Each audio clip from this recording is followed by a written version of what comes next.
All right, so what's the deal, everybody? It's your boy Michael Kang, and I'm back with another video. And this right here is something that means a lot to me, especially with me being at the age that I am and growing up. You see so many different things, and one of the biggest things is you see change. And so, what I wanted to talk about today was 3 things that I wish I knew in my teens. Since I'm 26 now, I'm still in my 20s, so this is a whole nother lane.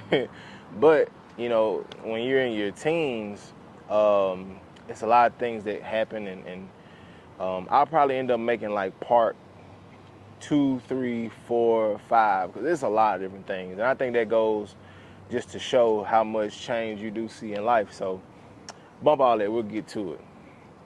So the first thing is finish high school. One of my biggest critiques that I tell anybody that's 18, 19, you know, borderline finna graduate and or younger, finish high school. I can't tell you how important it is to just go ahead and buckle down and just get your high school diploma, because not only does it benefit you, you know, going on in life, because a lot of people don't understand, but having your high school diploma, it simply opens up doors for you at a very basic level, due to the fact that a lot of people don't have them, or a lot of people may have their GED. The GED is equivalent to the high school diploma, so you like to have that, you can get any job, you know, on a very intermediate level, whether you just need a job through college, through high school, through just everyday life. Having that would be perfect. And at the same time, other than just getting the diploma, it shows integrity, being young, and you can take that and just go further with it. So that's the main thing. Like, finish high school. I don't care what else you do, but finish high school. I just feel like that's just so important, you know, in today's world. You may not want to pursue anything else, but finish high school. So the second thing is, while you're in high school or while you're in your teens, try your best to check bad habits and also check the people that are around you. Those 2 things are very critical, because what ends up happening is this: the things that you do that are peanuts are going to always end up turning into plants.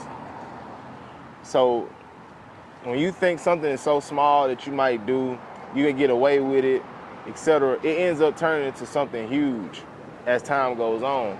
For example, one of the biggest things that I learned coming up was that getting by was easy for me, you know, because I'm already smart. So, you know, I was very intelligent, and I still am. But in high school, I was very, very much like the smart kid. But I got to a point where I really just wanted to skate by, because I had so many other interests. I had my mindset on so much other stuff. And there's nothing wrong with that. But it gets to a point where you start doing that, and you end up, you know, you end up crippling yourself. I went from being in the IBNYP program, and from there I moved forward. I said, I don't want to be in this no more. I got out. I was doing traditional classes. I took the route because I was like, I want to focus on photography and try to make a business, and I wanted to have fun and hang out, you know, do all the other stuff. And what that ended up, you know, happening, what that ended up bringing about, was a lot of excuses, a lot of undevelopment, a lot of tamed behavior. I wouldn't be so outgoing as much because I'd only do just enough to get the final product. And when you start like that, you end up finishing that way. And so I believe that you have to check those habits, and the same thing with the people that you're around. A lot of these folks, they're not gonna be like with you in the future. The people that you hang out with, that you might laugh with, that you think cool, that you don't think is cool, all of that is the inverse when you get out of high school. You know what I'm saying? Like it's completely different. While you're sitting and thinking that these people are your friends, a lot of times they're not. They could be your worst enemy, or they could just be somebody that brings you down. I'll give you an example. I had a couple of homeboys who I hung out with.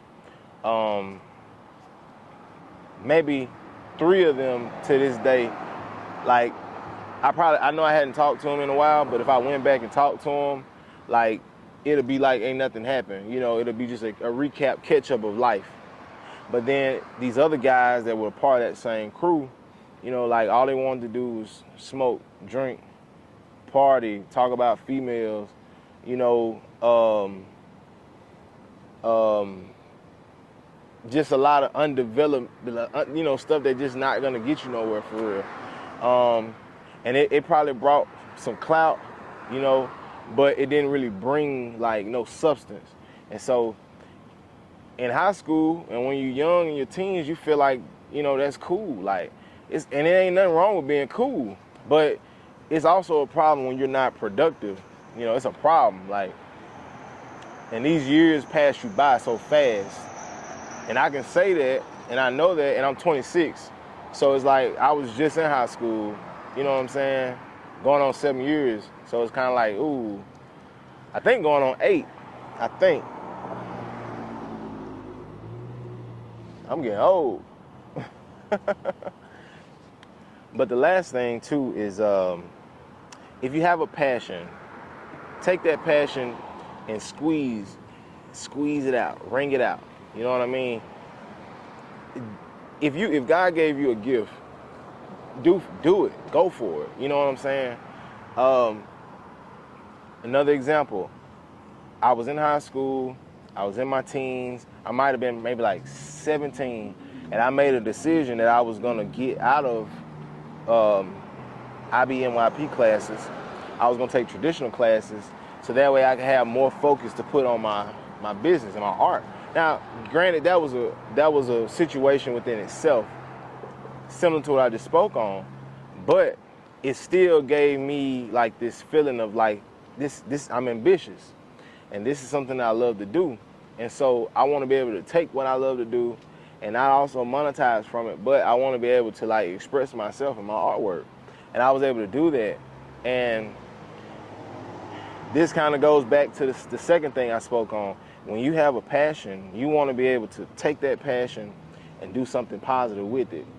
And when you check the people that are around you, you're able to, you know, squeeze away and get those people out your way, get those habits out your way, and focus on that.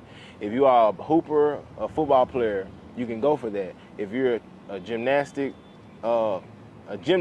it a gymnastic?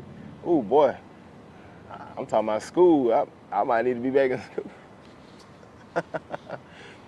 If you are a gymnast, if you are a majorette, cheerleader, go for that.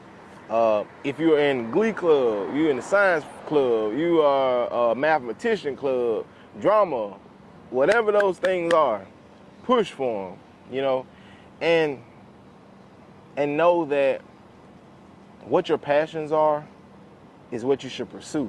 A lot of times when we just pursue the things that we love to do, that keeps us out of trouble. You know, that keeps us clean, you know, with no BS on our names. And it keeps us focused, you know, because there are a lot of distractions in the world. But it's good to have that focus that can, that pushes us, and we gain that perseverance to get things through. So try to keep it real short. Really trying like a new format with my stuff, but bump all that. Yeah, I think that's it.